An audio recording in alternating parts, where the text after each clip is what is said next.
عليكم ورحمة الله وبركاته. النهاردة حلقة من ايجيبشن ليج، يعني في كان ايه متعة وقرف وليلة زرقاء على دماغنا كلنا. تاخد نفس عميق وتفكر في الايام الخرا اللي جايه انت داخل عليها. يعني الزمالك يخسر من اسوان والاهلي يكسب، يعني بص هو الحمد لله الحمد لله. هو تحس اللي كان احمد الشناوي، يعني هو ما تحس ان هم كانوا خاصمين له فلوس وكان نازل قرفان، يعني فاهمني. الكوره بتيجي مع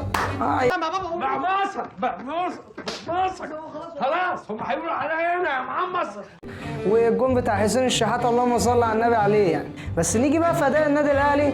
النادي الاهلي اول نص ساعه كان بيلعب وماسك الخط النص بتاع بيراميدز، يعني فاهم، هاتك عرضه يعني، فواخده يمين وشمال طيب يا سيدي شكرا كفايه.